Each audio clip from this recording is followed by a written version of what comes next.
সাবেক প্রধানমন্ত্রী শেখ হাসিনা এবং একজন আওয়ামী লীগ নেতা শাকিল আকন্দ বুলবুল তাদের বিরুদ্ধে আদালত অবমাননার অভিযোগের শুনানির দিন ধার্য ছিল।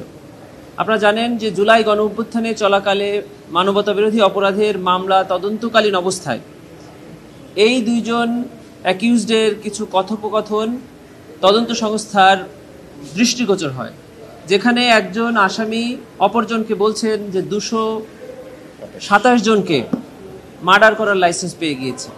শুধু তাই নয়, এই মামলার তদন্তকারী কর্মকর্তাকেও হুমকি স্বরূপ বিভিন্ন কথাবার্তা ওই কথোপকথনে প্রকাশিত হয়। তদন্তকারী কর্মকর্তা এই রেকর্ডটি কালেক্ট করেন এবং যথাযথ কর্তৃপক্ষের কাছ থেকে এটি সঠিক কিনা এর ভেরিফিকেশন রিপোর্ট উনি গ্রহণ করেন। দেখা যায় যে এই দুটি কথোপকথন এই দুজন আসামিরই। অতঃপর প্রসিকিউশন এই রিপোর্টের ভিত্তিতে ট্রাইব্যুনালে আইনের 11(4) ধারায় একটি আদালত অবমাননার প্রসিডিংস ইস্যু করার জন্য আবেদন প্রেরণ করেন। তারই প্রেক্ষিতে ট্রাইব্যুনাল তাদের বিরুদ্ধে পার্সোনাল অ্যাপিয়ারেন্স অর্থাৎ তাদের সশরীরে উপস্থিত হয়ে জবাব দেওয়ার জন্য আদেশ প্রদান করেন। কিন্তু এ দুজন অ্যাকিউজডের কেউই ট্রাইব্যুনালে এসে উপস্থিত হয়ে তাদের পক্ষে কোনো জবাব দেননি।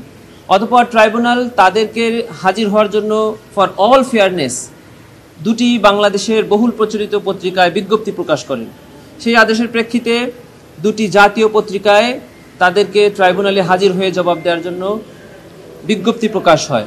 আজকে এই বিজ্ঞপ্তি প্রকাশের পরে ফার্দার হিয়ারিং এবং আদেশের জন্য দিন ধার্য ছিল। এরপরেও এই দুজন অ্যাকিউজড কেউই ট্রাইব্যুনালে উপস্থিত হননি।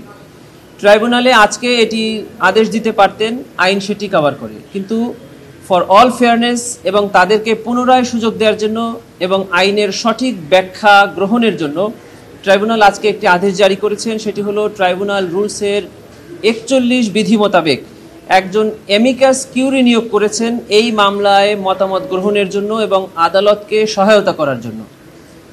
সুপ্রিম কোর্টের সিনিয়র অ্যাডভোকেট AY মশিউজ্জামান সাহেবকে, যিনি সুপ্রিম কোর্ট বারের সাবেক সম্পাদক ছিলেন, ট্রাইব্যুনাল স্বপ্রণোদিত হয়ে উনাকে এই মামলায় ট্রাইব্যুনালকে সহায়তা করার জন্য এই আসামিদের পক্ষে এবং ট্রাইব্যুনাল এই আইনের ব্যাখ্যা দেওয়ার জন্য উনাকে অ্যামিকাস কিউরি হিসেবে নিয়োগ করেছেন এবং জুন মাসের 25 তারিখে ফার্দার হিয়ারিং এবং ডিসপোজালের জন্য দিন ধার্য করেছে।